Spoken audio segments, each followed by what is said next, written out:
Allah menciptakan mati dan hidup untuk menuji kalian. Siapa di antaramu sebaik-baik amal, bukan sebanyak amal. Allah tidak minta tahajud sepanjang malam. Bisa 2 rakaat tutup witir, sudah tahajud itu. Tahajud tidak harus 8 rakaat, tidak harus sunnah hajat, sunnah wudu, sunnah taubat, sunnah apa lagi. 2 rakaat tutup witir, sudah tutup, selesai. Ahli witir, ahli tahajud sudah cukup. Puasa Ramadan, kita selain bulan Ramadan diberikan kemudahan puasa Isnin Kamis. Kalau tidak bisa 1 hari 1 minggu, kalau tidak bisa pun 3 hari 1 bulan. Diberikan kemudahan, tidak diminta banyak, tidak dibebankan. Wallahi mudah apa yang diberikan oleh Allah dan Rasulnya, mudah diamalkan, tapi pahalanya amat dahsyat. Barang siapa, Rasulullah SAW bersabda, man sama yawman fi sabilillah ba'adahu Allahu anin nari mi'ata am. Barang siapa yang berpuasa 1 hari karena Allah, akan Allah jauhkan dari neraka 100 tahun. Ini 1 hari. Bagaimana kalau 30 hari Ramadan? Bagaimana kalau bisa tambahkan salat sunnah-sunnah yang lain?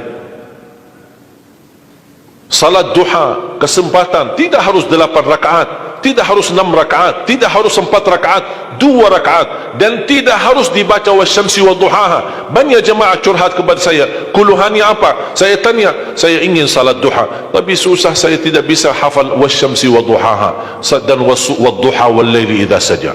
Masa gara-gara tidak hafal wasyamsi wa duhaha wa duha tidak salat duha? Walaupun tidak hafal, mohon maaf, hafal qulhu, baca qulhu. Rakaat pertama qulhu, rakaat kedua dah apa-apa qulhu lagi, asal duha terjaga. Betul?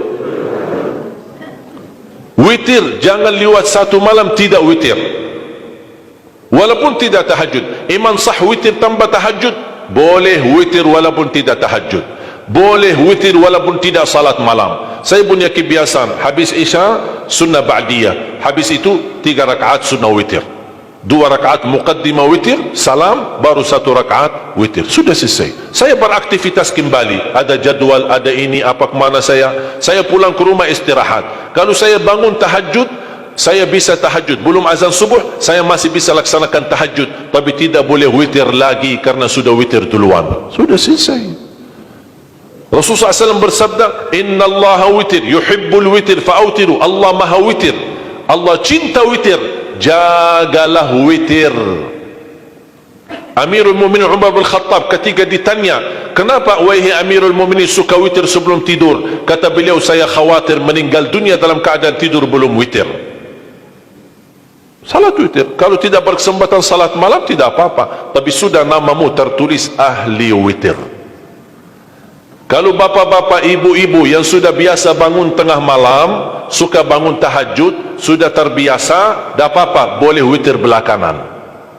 Tapi kalau ada yang merasa kekhawatiran atau tahu dirinya suka malas, bangun tapi malas-malasan, berat untuk laksanakan, daripada kita ketiduran, tidak salat sama sekali, mendingan witir amankan dulu. Diamankan witirnya supaya tertulis namamu ahli witir. Kalau sempat tahajud syukur, tidak sempat alhamdulillah sudah tertulis nama kita ahli witir. Termasuk baca Quran, sedekah subuh, termasuk amalan yang sangat mudah tapi sangat terbaik dan agung manfaatnya, bahkan dahsyat balasan Allah. Kenapa sedekah subuh lebih istimewa daripada sedekah di waktu lain? Saya meyakini dan tidak diragukan, orang Indonesia paling suka bersedekah. Setiap majlis ta'lim, setiap ada acara kegiatan majlis ta'lim atau kota amal di waktu Jumat, dimanapun ada orang Indonesia pasti suka bersedekah, beramal saleh, mengisi kota amal. Tapi yang perlu diperhatikan pertama sedekah subuh. Kenapa sedekah subuh lebih istimewa? Karena ada malaikat yang Allah turunkan, tugasnya cuma satu, mendoakan orang yang bersedekah di subuh hari. Siapa yang tidak mau doa malaikat? Yang kedua, di subuh hari selalu kita bersedekah, termasuk di waktu subuh maupun di waktu lain. Sering saya memperhatikan jarang jamaah menggunakan doa sesudah sedekah. Padahal doa sesudah sedekah atau sedekah disertai doa dahsyat, bahkan doa terjamin makbul. Saya harap mulai hari ini sudah siapkan kotak amal di rumah. Bapa punya satu, istri punya satu, anak-anak masing punya satu. Apa itu botol, apa itu kaling, apa itu kotak, terserah. Setiap waktu subuh, sebelum beraktivitas, isi sedekahnya. Kalau bisa isi, disertai doa. Pasti banyak hajat bapa ibu. Ya Allah, dengan berkah sedekah ini, sembuhkan kedua orang tuaku kalau sakit. Ya Allah, dengan berkah sedekah ini, sembuhkan penyakitku. Sudah lama saya menderita sakit, belum bisa sembuh. Ya Allah, dengan berkah sedekah ini, karuniailah kepada aku dan keturunanku menjadi penghafal Al-Quran. Ya Allah, dengan berkah sedekah ini, berikan kemudahan bisa ke tanah suci haji dan umrah dan ziarah Nabi Muhammad sallallahu alaihi wasallam. Ya Allah, dengan berkah sedekah ini, anakku sedang ujian, termasuk anak-anak, ajarin anak isi sedekah, anak doa. Ya Allah, saya lagi ujian, mudahkan ujian saya. Ya Allah, dengan berkah sedekah ini, titipkan pahala sedekahku untuk kedua orang tuaku. Itu juga boleh. Tetapi tolong disesuaikan. Jangan sedekahnya koin-koin, tapi doanya sampai terbit matahari. Malu sama Allah. Kelamaan kata malaikat doanya. Padahal sedekahnya teng, teng, teng. Kalau saya usulkan, satu kali sedekah, satu kali hajat. Termasuk anak-anak muda yang sedang melamar kerjaan, isi sedekahnya. Ya Allah, mohon dengan berkah sedekah ini, mudahkan lamaran kerjaan saya supaya diterima, menjadi kerjaan yang membawa rezeki yang halal.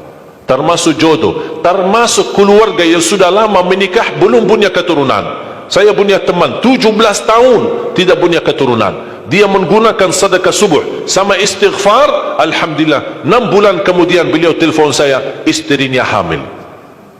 Saya sendiri 13 tahun tidak punya keturunan. Secara medis normal, sehat, tidak ada masalah. 13 tahun tidak punya anak. Saya menggunakan rutin sedekah subuh, alhamdulillah diberikan oleh Allah Subhanahu wa taala 3 anak. Kalau istri baru 1. Dahsyat manfaatnya sedekah subuh untuk hajat kita. Kapan saja Bapak Ibu bersedekah, jangankan hanya sedekah subuh. Kalau bisa sedekah subuh menjadi amal ibadah yang tetap. Selain sedekah subuh, kalau anda gunakan sedekah dimanapun, termasuk di hari Jumat, isi kotak amal, jangan lupa disertai doa. Sebutkan hajatmu. Siap?